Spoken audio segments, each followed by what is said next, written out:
So, this was the lay of the land. Archet had been assaulted by the Blackwolds and wraiths from Angmar. The town had been burned almost to the ground. Captain Brackenbrook had been killed by Caldercob, who was then defeated by me, and Amdir had followed the wraiths in a stupor. Now, it was up to the good people of Archet to rebuild what they had lost. I could only hope that at least the Blackwolds were now no more, but I vowed to stay until I had helped my hometown as best I could.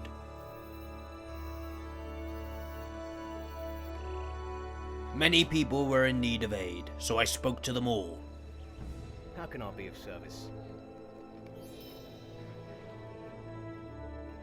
Might I take a moment of your time?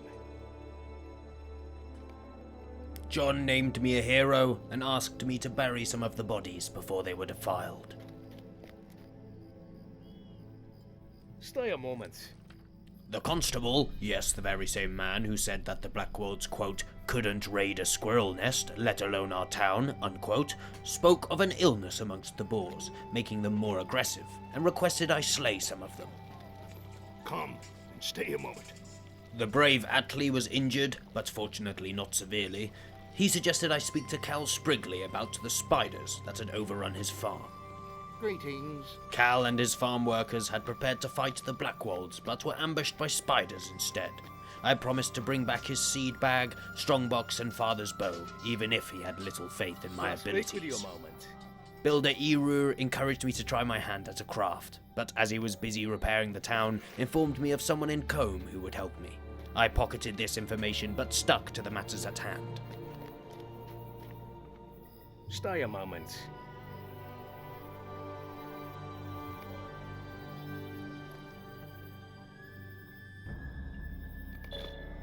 And finally, a hardened traveller set me a challenge while in the wilds, Stay a moment. and told me to bring back any tokens of my heroism. I gladly accepted this.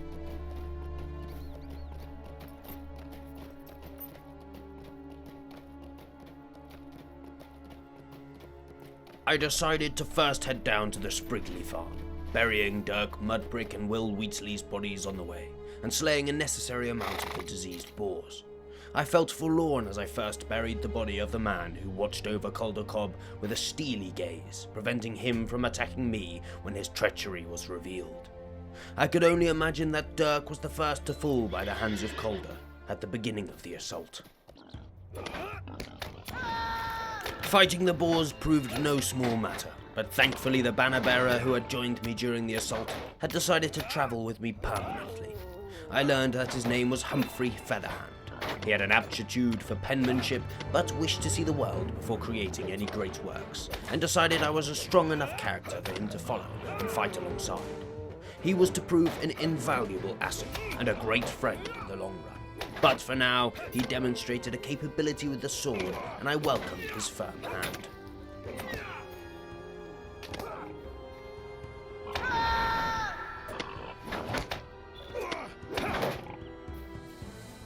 I also felt sentimental while burying the body of Will Wheatley. While the Blackwolds were amassing and aid was needed from Combe, it was Will who had spared a thought for the missing workers who chased the enemy from Sprigley Farm, and had gifted me the sword Vengeance, which by now had tasted its fair share. He had clearly shown a sympathetic and very human side of himself. It was a great shame to lose a person the likes of him so early in his life. The farm had certainly been overrun by spiders. They ran hither and thither, and amongst their foul brood I ventured to prove Cal wrong by finding his possessions and returning to Archet.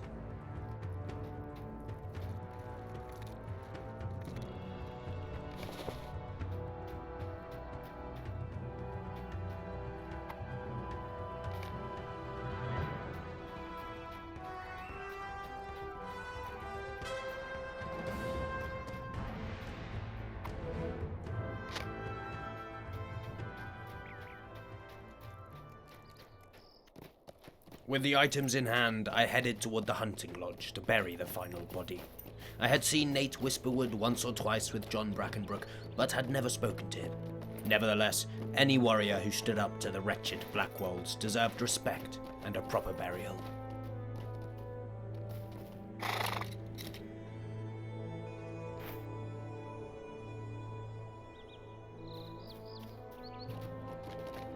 Returning to the town, I first spoke to the constable. What can I do for you? Who thanked me for at least slowing the spread of the disease amongst the boars. He also gifted me a great axe, which I named Contain. Then I colluded with Cal, who apologized for his lack of faith and expressed his wishes that he had instead come to Archit before the fighting began. He also asked me to discuss with Atli on how best to rid his farm of spiders. Greetings. Atli believed the spiders had dug up through the cellar at Sprigley Farm because some hunters had blocked a cave entrance to the east of Archit. He had sent his cousin Barley to investigate, but he hadn't returned. So I told Atli I would look for Barley. Greetings. Finally, John thanked me for What the do you burials need? and informed me of a grim man, much like Strider, who was looking for the hero of Archit, obviously me, and wanted to meet me at the Combe and Wattle Inn in Combe. But I decided to hold off on this until I had done all I could here. Checking my mail, I noticed a letter from one Bingo Boffin. He was requesting aid for a big or small matter, it wasn't clear which, and claimed I would find him in Mickle Delving of the Shire. My heart swelled with possibilities of adventure, and I barely refrained from sprinting headfirst out of Archit all the way to his hobbit hole, but I kept the letter on me and bade it to wait its turn. My postbox also held a gift from the people of Archit. It brought a tear to my eye, and an overwhelming desire to simply stay where I was for the rest of my life almost rooted me to the ground. But a letter within urging me to see a guildmaster in Combe quelled the rising tide of listlessness.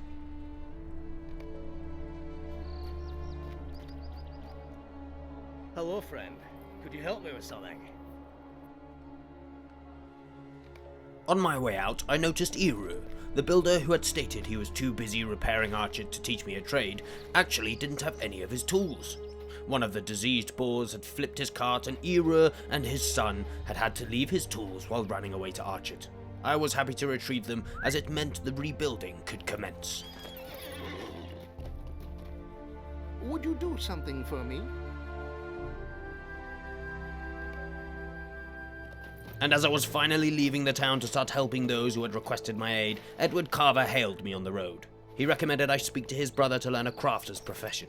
I wasn't quite sure if I hadn't taken a heavy blow to the head recently. Saving the town from complete destruction had everyone around me willing the great Malvagil to get an ordinary job. This shit was actually starting to piss me off. I'm trying to be an adventurer, you fuck.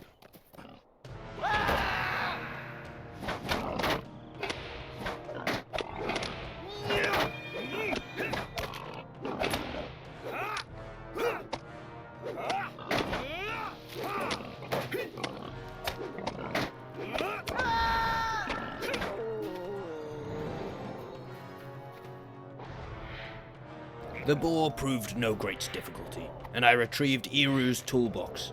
Barley was on the eastern edge of Archit, so I decided to bring the toolbox back first, and then search for him.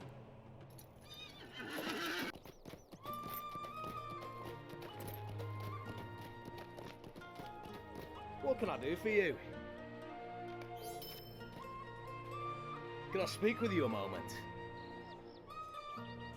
Eru then pointed out the lack of supplies for Archit's rebuilding, especially wood. He knew someone in Combe who could organize another delivery of supplies, and I kept note of their whereabouts. All signs seemed to be pointing me to Combe, but Sprigley's farm was still infested with spiders, so I left to search for Barley.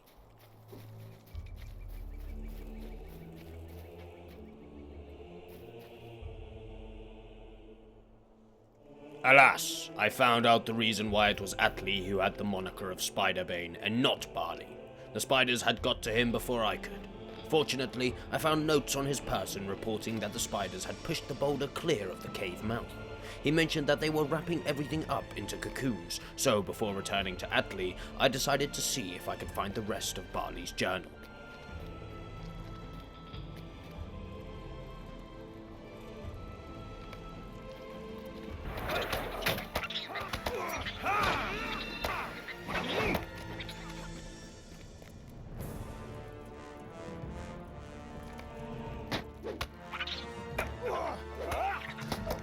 Frankly, there were an absurd amount of the chittering spiders. To my horror, the cave system was expansive beyond belief. The cracks of steel on tough chitinous exoskeleton thudded throughout the hollow tunnels, endlessly reverberating against the stone walls. Thanks to my courageous war cries and the increasing synergy between Humphrey and myself, we were able to march through the caves without too much trouble, finding 5 of Barley's journal pages before heading back to Attley. Greetings. Might you lend me an ear? Attley was grieved to hear about the loss of Barley and immediately swore vengeance upon what I now learned to be a spider queen from the Blue Mountains. As Attley was still not hale, he volunteered to pass on the mantle of Spiderbane to me, Malvagil. The honor was immense, and I vowed not to let him down. Attley reckoned that the spider named Argonath had laired underneath the Sprigley house. His warning words of Argonath's bloodthirsty brood overrunning Archet set me into a flurry of motion.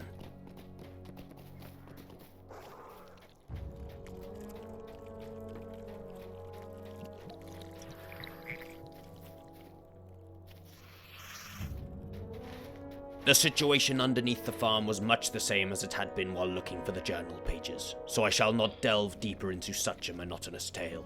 It took me longer than expected, but eventually I found a tunnel leading straight into the cellar of the Sprigley house. I vanquished as many of the fell brood before tackling Argonath head-on, and at one point had to collect Humphrey from a panic-stricken daze.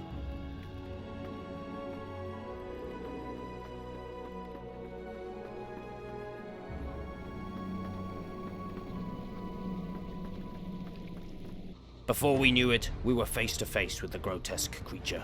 This would be my most ferocious opponent yet, and my muscles strained, yearning for a worthy challenge. Confidence pounded throughout my body, and the sound of blood rushed in my ears.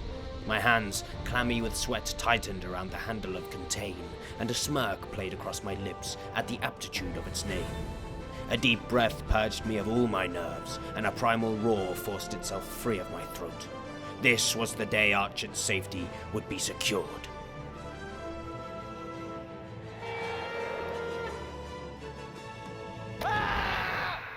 Come here, you piece of filth. Nice, Humphrey. You taking this? I'll take this back. Yes, you keep the attention. Oh, okay, it's on me. That's fine.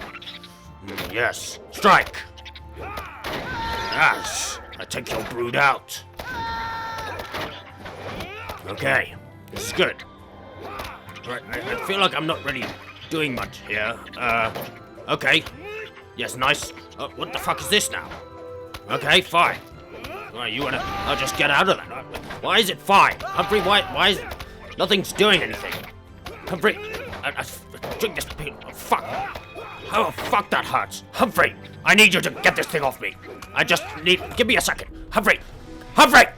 Humphrey, get the fucking thing off me now! Humphrey, I swear to God! Humphrey, get off the fucking table! Humphrey! No. Not like this. I can't go down like this. The great Malvagil, slayed, in Sprigley's farm, in Archet, before having even left my hometown. No, I just need to gather my wits. I just need to think. And I just need to push! Come here, you piece of filth. We'll do this again. Me and you. Here we go. Humphrey, where the fuck? Humphrey, get back here. Okay, nice. Me and you. It's distracted. It doesn't know what's happening. It doesn't know what hit it. Nice, Humphrey. Okay. It's going better. It can't even. It has no idea what's going on. We're taking it by surprise. This is great. Humphrey, just keep doing what you're doing. This is amazing. This is great. We've got this. It's almost there. Oh my God, it's almost there. Oh my God. One more. Just one more. Yes! Fuck! Yes! Yes! Yes! Yes!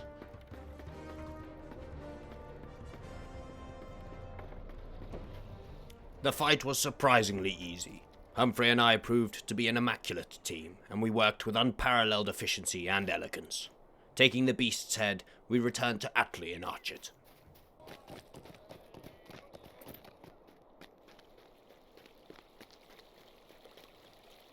What do you want?